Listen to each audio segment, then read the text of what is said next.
Bonjour. Dans cette vidéo, nous allons aborder la grammaire de la langue japonaise. Le japonais est considéré comme un isolat, c'est-à-dire une langue qui n'appartient à aucune autre famille de langues.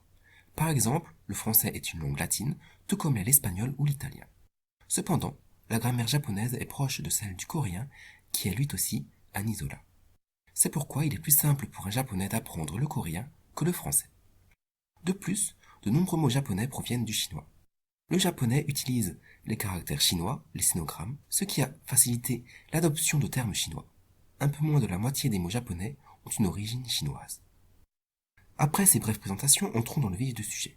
Le japonais est une langue SOV, c'est-à-dire sujet, objet, verbe. Une phrase commence par un sujet, puis éventuellement un objet et finit par le verbe. Prenons par exemple la phrase Neko ga nezumi o taberu, qui signifie les chats mangent les souris. En premier, nous retrouvons neko, les chats, suivi de nezumi, les souris, et enfin taberu, manger.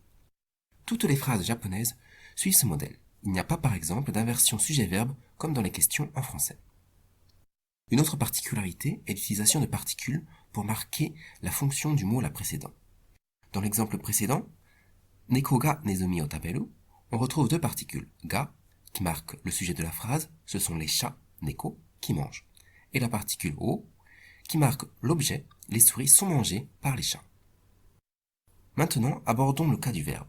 En japonais, les verbes se conjuguent en fonction du temps et du niveau de politesse. Le verbe manger est taberu, cependant la forme polie de ce verbe au présent est tabemasu, et au passé, elle devient tabemashita. La forme passé neutre, c'est-à-dire non polie, est quant à elle tabeta.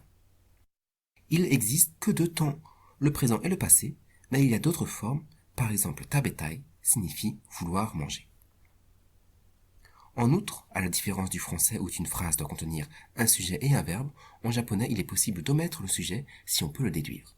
Par exemple, la phrase Niku o taberu peut être traduite par je mange de la viande, le sujet ici je est omis. Cependant, par défaut, on considérera que c'est le locuteur et donc je.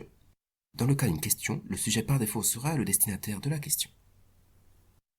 Finissons par quelques bonnes nouvelles.